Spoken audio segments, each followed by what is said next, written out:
Yeah, so the world of the early 1990s was and still is to a certain degree considered the period of the happy 90s, the period of the end of history. It came after Francis Fukuyama published that famous article about the end of history, which in other words meant that liberal democracy is now here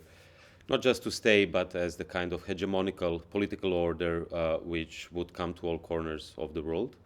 And even though in the early 90s this ideology was really prevailing, what we could have seen already at the beginning of the 90s was cracks in this new ideology. So first, the genocide in Rwanda, at the same time the breakup of socialist Yugoslavia and the bloody war in this part of the Balkans, which is also kind of connected to the development of the internet, because at the same time you have an ideology which tries to convince you that liberal democracy is the perfect and only possible order which is here to stay for the next decades. And at the same time you have the development, the early stages of of course the early stages of the internet go back decades, but let's say in the 90s we finally arrive at the internet as we know it today. And it's still a period where everything seems possible, where freedom seems possible, where choice seems possible, where free software seems possible, where monopoly capitalism didn't yet commodify and privatize something which was still open. At the same time, in those early 90s, what we witness is the destruction of knowledge, epistemicide. It's the destruction of various archives, libraries. For instance, in 1992, the National and University Library of Sarajevo was bombed, and I think around 3 million books and precious artifacts from the Austro-Hungarian monarchy and Ottoman Empire were lost. At the same time in Croatia, what we witnessed is also the destruction of books. They called it withdrawal, writing off books, but basically they threw away like almost again 3 million books which were considered to be not relevant anymore because they were either written by Serbian authors, by Yugoslav authors, or even by Russian classics like Tolstoy and so on. So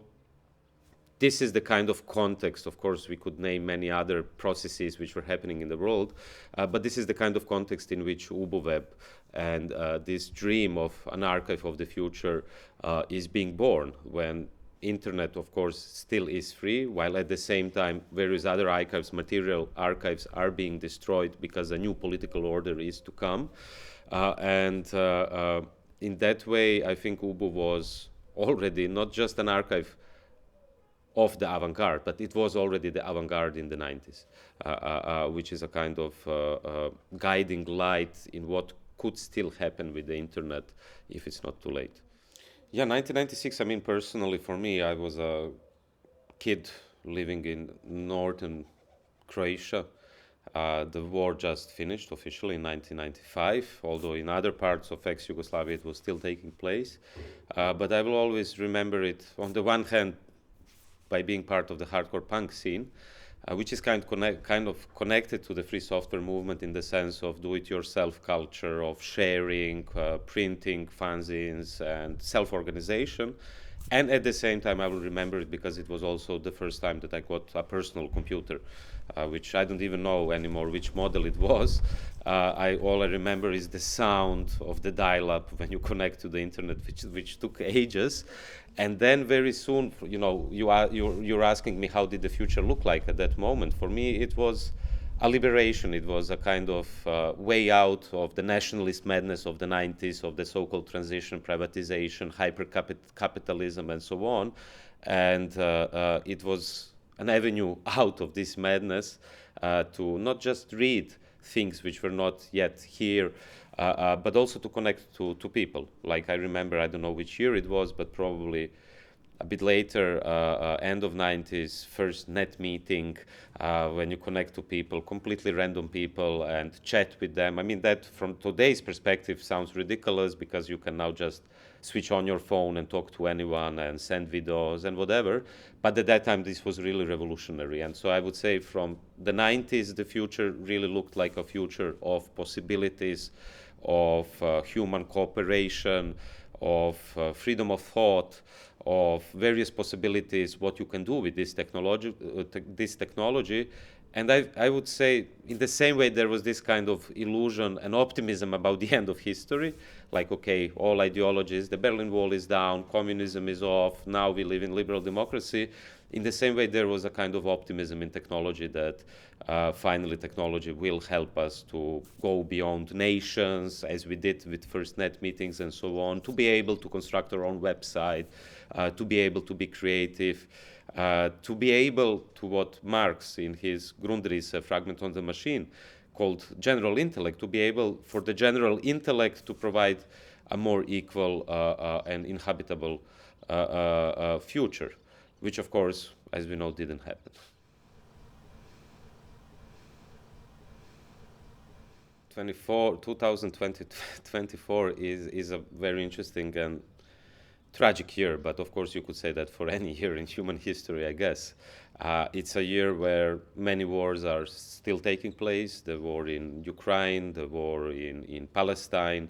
various atrocities, but it's also the year where we have reached a kind of threshold when it comes to technological development. So while in the 90s and late 90s there was still this kind of perception that there is a future and that technology would enable us to cooperate, to talk freely, organize, and so on. What happened in the last 2 decades, let's say from the start of the 2000s, is monopoly capitalism actually started to enclose, to privatize the means of production, the means of communication, the means of production, if you want. It was the years when, you know, most of the social networks, which we consider normal now, from Facebook, Instagram to Twitter and so on, were created, got millions and billions of followers. It were the years in which also various different other technological advances were galloping, like from augmented reality, virtual reality, machine learning, and so on. And I think what was lost in these years until 2024 is this optimism which still existed in the 90s, in the so-called happy 90s, this feeling that, technology is here to help us and to foster democracy. But what we can see in 2024 is that nowadays AI or machine learning is being used to not just to track people, but to kill people. Very recently, there was the revelation that the Israeli army uses a program which is called Lavender, which helps them, which is a machine learning program, AI, however you call it, which helps them to track potential terrorists, but also to kill innocent civilians. And I think this is not just the present of war, but the future of many other places where this kind of technology will be used. So first, it was being used for text translation, machine learning, of course. Then it was used for pattern recognition. Then very soon AI was being used in agriculture, for instance, or for drones, which were then first being used for photography, video filming, and so on. But there is a very small step from this kind of use of technology to use this technology in war. So what we can see in Ukraine in 2024 is that it's a playground for the newest war technology, mainly drones. What we can see in Gaza these days is that it's a playground, testing ground for AI warfare, which then, of course, as always, in the same way, colonialism came back in a way also to the colonizers, which as a sort of boomerang is coming back to those who invented it. So nowadays, it's not just that we can imagine, but it's already happening that these kind of technologies are being used against dissidents, against journalists, against people who are critical of the regime, who are critical not just of nation states, but of capitalism as such. So I think 2024, of course, this is not black and white. There are many movements. So I think it's also crucial to say that in the last 2 decades, starting with the end of 1990s, with Seattle, with the World Social Forums, we had various waves of protests and social movements which were also using technology. For instance, Tahrir Square, the so-called Arab Spring, but also Occupy Wall Street, and then later we could have seen various waves of protest movements which were a response to the global crisis which we still live in. And nowadays what we can see is that I think it's becoming more and more difficult to use technology in the way we have used it before. But at the same time, there are, again, various collectives or movements, and I consider UbuWeb, Monoscope, ARC, Memory of the World, and many other archives and shadow libraries as these kind of collectives and social movements, which are not just providing tools for resistance, for critical thinking, but are also providing a sort of imagination for the future. You know, on the one hand, what is worth saving and what is worth preserving to create the conditions to build a different future. So I think it again kind of brings us back to a lecture Jacques Derrida gave just 2 years after the Sarajevo library was bombed, Archive Fever, where he connects Freud's death drive to the archiving compulsion and calls it archive desire or archive fever, which I think embodies this kind of apocalyptic paradox in the archiving itself, but also in the internet, because I think the archive, as you said, is just a metonymy for the internet itself. So this paradox of preservation, but at the same time destruction, which is inscribed in any archive, which is again a kind of paradox between a long-term perspective.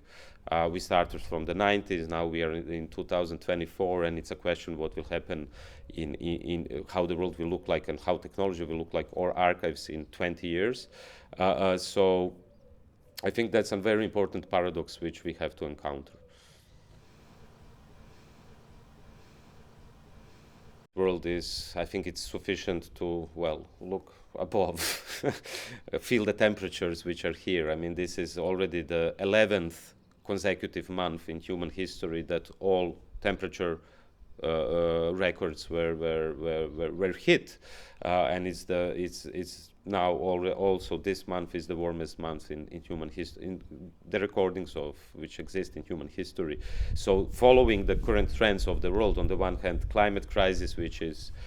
accelerating, as we know, on the other hand, war as a kind of permanent state of things, but also technological developments which are more and more going in the direction which Peter Thiel famously called competition is for losers, or which you can see in the science fiction book or film circle, that that was science fiction a few years ago, but already now it's a kind of reality. So my projection is that this trend will definitely develop further, which means, like in Circle, you have this hypothesis, which is coming true, that the biggest Silicon Valley companies, from Facebook, Instagram, Google, and so on, would actually come together and build one monopoly instead of having competing companies. And then you would have just one app, which you would use basically for everything, for payments, for dating, for school, for cat videos, for whatever you want. And, nowadays, already, this is not science fiction anymore. You have WeChat, for instance, in China. The reason why Elon Musk bought Twitter and turned it into X, as he himself said, was to create a super app, which would kind of be a kind of Western-style WeChat, where you would have everything integrated. And in the Circle, of course, they go a step forward. And once this complete global absolute monopoly is created, you also use the app for politics, for voting, which I would say in the 2000s and so on was the big utopia of the leftist movements and so on. We finally can have direct democracy, decentralized, everyone can have an app, vote, and so on.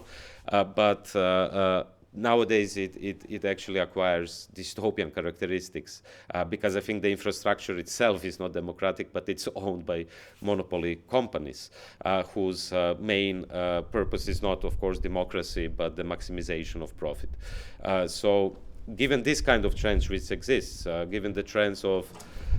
migration and in which way our societies react to migration, or the rising fascism all over, or the permanent recreation of the so-called extreme center. I think when we take all of this into consideration,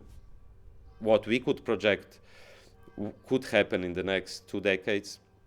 I mean probably even sooner,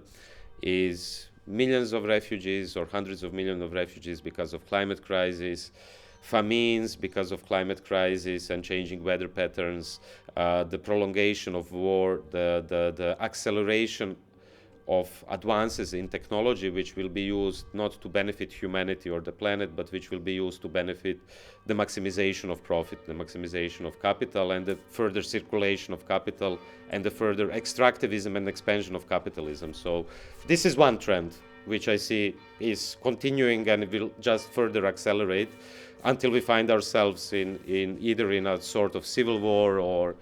tech feudalism or whatever term you want to use. But on the other hand, I also see another trend, and I think Ubu and shadow libraries and this work which we are doing here now might look silly, might look fetishist, might look, oh, look at those crazy guys, they think like preserving hundreds of thousands of books or avant-garde artifacts will save humanity. No, I don't think that anyone here thinks that this can save humanity, but that without these archives, humanity is definitely doomed. Because if you look at history, as Heinrich Heine said, whenever you start burning books, you end up burning people, and that's what we can see also nowadays. And with the destruction of human knowledge, I think this is the most crucial point, is that besides the destruction of the planet and the biosphere, what we are facing is also this destruction of the semiosphere, the destruction of human knowledge, of signification, of meaning, which is already monopolized by monopoly capitalism and the highest order, the highest symbolic order, which is the order of capital. So I think this work of shadowing, of mirroring, the work of reproducing, of self-organizing, of decentralizing knowledge in order to preserve it, in order to use it as tools for critical thinking and the transformation of reality, I think that this trend is not going anywhere. I think it's continuing, and I think that in 20 years this trend might be fruitful. Of course, I mean that the world might be completely unrecognizable, but I think this kind of work will persist. And if I may go also a bit in science fiction, you remember how in Fahrenheit, the Ray Bradbury book, at the end, after the firefighters burn almost all the books, those people desert, they go away from the system, find some spot where they can live, and each person becomes an archive. I'm not saying, I mean, that's not a future I would love to imagine, and I'm not saying that it's possible to escape, but I'm seeing already that desertion, as Franco Berardi Bifo would say, is the crucial term and reality which we have to consider today. Not desertion or to desert in the sense of to escape, because I think there is no escape of global capitalism, but to create parallel systems, to create parallel institutions, because a public library in the sense of UBU, in the sense of Memory of the World Monoscope, is an institution which is a condition for building a different future in the very present, which is quite dystopian, in which we live.